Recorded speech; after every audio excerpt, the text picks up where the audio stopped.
अगर आपका Indian literature में ज़रा भी इंटरेस्ट रहा होगा तो आपने कल्हण का नाम ज़रूर सुना होगा, और उनकी जो मैग्नम ओपस या मशहूर कृति है रजत रंगिनी, उसका भी नाम ज़रूर आपने सुना होगा।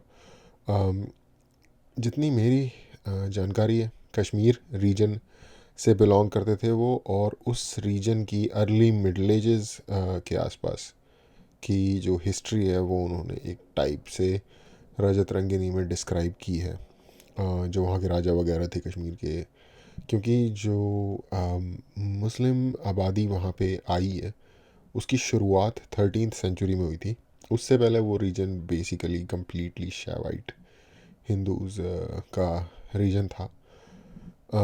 तो आई गेस इस फॉर सम रीज़न इंडिया का जो नेटिव लिटरेचर है, जैसे हिंदी लिटरेचर या दूसरी रीजनल लैंग्वेजेस का, खड़ी बोली का या पंजाबी का लिटरेचर, वो जनरल जाइटगाइस्ट में जो कि पॉपुलर कल्चर है उसमें इतना ज़्यादा प्रोमिनेंट नहीं है। फॉर एग्जांपल प्रेमचंद्र की बात आपको कोई करता हुआ मिलेगा ही नहीं, जो कि बेसिकली रियलिज्म में इंडिया में नहीं, अगर मोस्ट इंडिया में, बट लेकिन मोस्ट क्लियरली कहा जाए, मोर स्पेसिफिकली हिंदी लिटरेचर में रियलिज्म के सबसे बड़े राइटर हैं, या सबसे वन ऑफ द सबसे बड़े राइटर हैं। सबसे बड़ा तो सब्जेक्टिव हो जाएगा कहना।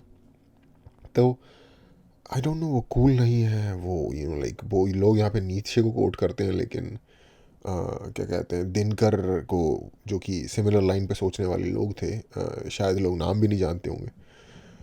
और अगर आप जानते हैं तो आप ये सोचिए कि आपका टेस्ट बहुत अच्छा है लिटरेचर में, और आपकी अंडरस्टैंडिंग लोकल सिचुएशंस के बारे में बहुत एडवांस्ड है। मैं ये नहीं कह रहा कि कोई भी नहीं जानता होगा, बट अगर आप रोड पर जाकर हाँ जी रामधारी सिंह दिनकर का नाम सुना है जबकि हर किसी ने शायद स्कूल में हिंदी के सब्जेक्ट में उनकी पोइम्स पढ़ी हूँ। तो मुश्किल है ऐसे लोगों को ढूंढना जो उनका या तो नाम रिकॉग्नाइज कर पाए या उनकी एक दो कविताओं के नाम बता पाए, बट एनीवे वो एक डिफरेंट सब्जेक्ट है। अभिजीत चावड़ा जी की एक वीडियो जिसमें उन्होंने रजत रंगिनी की कलहन की रजत रंगिनी के बारे में थोड़ी बात की है। मैंने वीडियो नहीं देखी, लेकिन मुझे टाइटल बहुत इंटरेस्टिंग लगा, तो वो देखते हैं और देखते हैं क्या बात हो रही है उस बारे में। Tejas says, why is Kalhana's Rajtarangini discredited by scholars? In case some of us don't know, the Rajtarangini is a poem. It's a historical poem written by the Kashmiri historian Kalhan. It's about the record of the history of Kashmir. Okay, it's about the history of Kashmir. But it's obviously, if it's the history of Kashmir, it's the history of India. So let's take a look at what the print has to say about Kalhana in the Rajtarangini. So this is what the print have to say. Does the Rajtarangini narrative of 5,000 years of Hindu history in Kashmir need challenging? Why does it need challenging? So let's say, so this is the responses by various people. This is by Khalid Bashir Ahmad. According to Khalid Bashir Ahmad, he says that नाम से लग रहा है कि बंदा कश्मीरी है। The gifted versified Kalhana himself alluded to using his mind's eye in composing his work. Okay. Kashmir is known to have uninterrupted history of 5 millennia. To the Rajtarangini, his narrative is strikingly precise to a couple of centuries prior to his. Yeah, 12th century native Sanskrit वर्सिफायर। हाँ, तो मैं वही कह रहा था आपको कि early middle ages में लिखी गई है राजतरंगिनी। मैं उसको रजत रंगिनी बोलता था, लेकिन ये एक्चुअली राज तरंगिनी ज़्यादा एप्ट प्रोनाउंसिएशन है, और like now it even make sense कि मतलब हिस्टोरिकल रॉयल हिस्ट्री की बात हो रही है। Own time, but incredibly fictional for the first 3,000 years. So Mr. Khalid Bashir Ahmad is saying that India's history of the first 1,000 years of the Rajtarangini is incredibly fictional. It's a description of persons and events untraceable in other sources. The author himself alludes to using his mind's eye in composing his work while trashing all the other 11 sources of history for misplaced learning. So this gentleman, Khalid Bashir Ahmad, says that this is all fiction. Rahul Pandita says that the truth is on our side in the form of the Sun Temple. So Rahul Pandita says that the history has the Kalhana Rajtarangini history has to be trusted because it is factual. Rajneesh Shukla says Kalhana's Rajtarangini is an unbiased, clear historical writing without any pressure from the kings. K.N. Pandita, former director for the Center for Central Asian Studies, University of Kashmir, says, Buddhism and Hinduism were never at loggerheads in Kashmir. Noor Ahmad Baba, professor of political science, Kashmir University, says that the Rajtarangini is an exclusivist vision of Kashmir's history. It's been used to suit a certain hegemonic account of the past. So So okay, जैसा कि मैं शुरू में introduction में बता रहा था कि जो मुस्लिम्स आए हैं कश्मीर में वो 2013 के बाद आए हैं बेसिकली। ईरानिक टर्किक ट्राइब्स मूव होनी शुरू हुई धीरे धीरे। उससे पहले, और ये बुक तो 12th सेंचुरी में आ गई थी, तो अगर आई डोंट नो उन्होंने हेजेमोनिक किस सेंस में कहा है, अगर वो कह रहे हैं कि हिंदुज़म एक्सक्लूसिव हिंदूज़ के रिलेटेड या उनको उनकी बात की जा रही है, आई डोंट नो, अगैन ये डिपेंड करता है कि उनका क्या मतलब था इस बात से। तो उससे पहले यार कोई एक आधा मुस्लिम रहता होगा इधर उधर कश्मीर में, वरना कोई ऐसी लाइक नॉमिनली साइजेबल पॉपुलेशन भी नहीं थी। नॉमिनल साइज़ की पॉपुलेशन भी नहीं थी, ये कहना चाहिए उस कश्मीर के एरिया में। तो अगर लोग ही नहीं है किसी ग्रुप के किसी जगह, तो उनकी हिस्ट्री कैसे होगी वहाँ?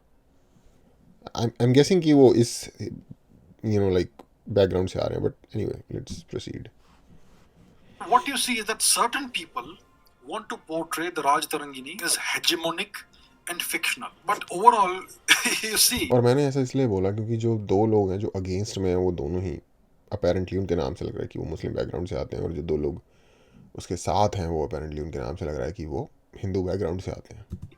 That it's one of the most expansive accounts of ancient Indian history. So the scholars, it's a few scholars with a certain ideological mindset, typically a leftist mindset. They are the ones who seek to discredit the Rajtarangini. They say there is no evidence for what is being claimed in the Rajtarangini. Well, the evidence was all been destroyed. There would have been copious amounts of supporting evidence, which you would have found in the great libraries of the ancient Indian universities. But all these universities were destroyed and the libraries burned about 1,000 years ago by the invading Turks. So nothing of that is left. So somehow the Rajtarangini has survived, but because we don't have any supporting literary evidence, so it is being discredited as being fiction. So my opinion is that this is all a proper historical account, and it's an incredibly valuable historical account of the past 5,000 years of Indian history and Kashmiri history. So certain people will keep on trying to discredit everything good. So if you look at the Rajtarangini, it talks about essentially it begins from the Mahabharata era, and it gives entire lists of lineages of kings and dynasties that you will not find anywhere else because everything else has been destroyed. So it's an incredibly valuable source of information of the various kings and dynasties and rulers and queens that ruled and administered and enriched India in the past. The invaders tried to destroy all this information so that they can portray India as an ahistorical and pathetic place. But because the Rajtarangini has survived, that narrative has been, it's not quite succeeded. So they are trying to now discredit the Rajtarangini and discredit Kalhana himself. Let us not get swayed by this propaganda. Okay, They just says ठीक है, इनका version मुझे why mill is गया। मैं personally Kalhana's मैं personally इस पे कोई ओपिनियन नहीं दे सकता इन्फॉर्म्ड। उसका रीज़न ये है कि मैंने राजतरंगिनी को कोई पढ़ा नहीं है, अगर तो मैं क्या कहूँ उस बारे में। दूसरी पर चीज़ ये है कि इन्होंने ऐसे बताया कि उसमें किंग्स की लीनिएजेस की इंफॉर्मेशन दी हुई है, यानी कि उसके बेटे ये थे, उसके बेटे ये थे, उसके बेटे ये थे, यहाँ से ये वाली एम्पायर निकला, वहाँ से ये वाली लीनिएज निकली, वहाँ से वो वाली फैमिली आई राज करने। बेसिकली ये एक क्रोनोलॉजी हो गई लीनिएजेस की और इवेंट्स की। टेक्निकली इस तरीके की चीज़ें ना फिक्शनल नहीं होती।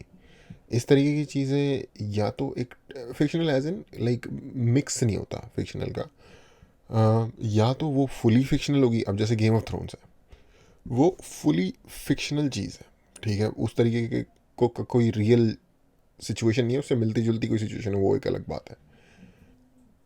तो या तो वो कम्प्लीटली इमेजिन्ड होगा, या तो फिर वो पूरा ही प्रॉपर रियल होगा।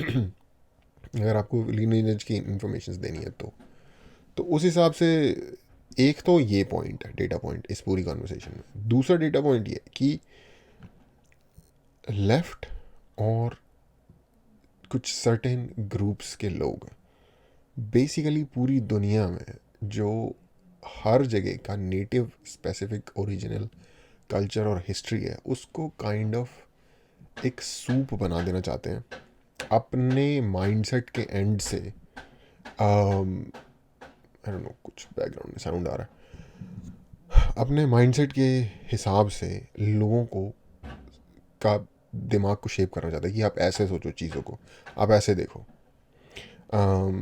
कुछ सर्टेन चीज़ों को वो पुश कर रहे हैं, स्पेसिफिक एजेंडा को, जैसे कि वो कल्चर में LGBTQ वगैरह फलाना ढिमकाना, ये एजेंडा है। हर जगह से ऐसे बताया जा रहा है ये कितनी बेहतर बात है ये वो, जबकि वो एक सोसाइटी के फ्रिंज के लोगों की बात है। मेन स्ट्रीम सोसाइटी का उससे एज डायरेक्टली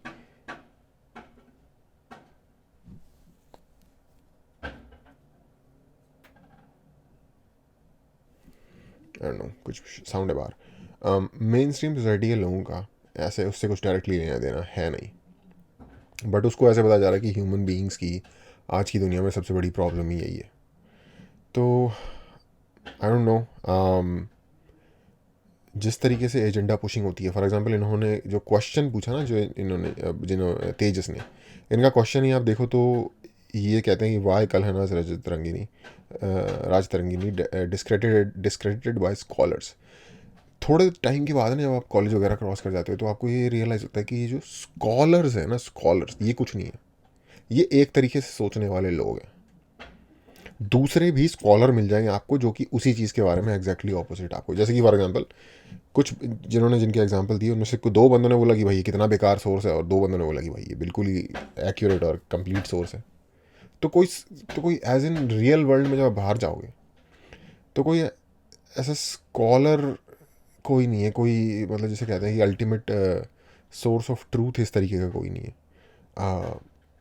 लोग होते हैं जो अपने एजेंडे और माइंडसेट के बारे में, एक चीज़ के बारे में बात करते हैं, दूसरे लोग होते हैं वो भी उस चीज़ के बारे में वैसे बात करते हैं। अब एग्जैक्टली सच क्या है, ऐसा है कि कोई एग्जैक्ट सच है ही नहीं, ऐसा नहीं है, सच है, बट इतनी पुरानी चीज़ों का आपको ऐसा प्रूफ देना फुल प्रूफ सबूत देना कि यही बिल्कुल सच है, वो पॉसिबल नहीं है। आपको कहीं ना कहीं अपनी इंटेलिजेंस, अपनी जैसे निष्कर्ष निकालने की जो कैपेबिलिटी है, कंक्लूजन करने की जो कैपेबिलिटी है बेस्ड ऑन सर्कमस्टेंशियल एविडेंस, उसके आधार पे आपको डिसाइड करना पड़ेगा।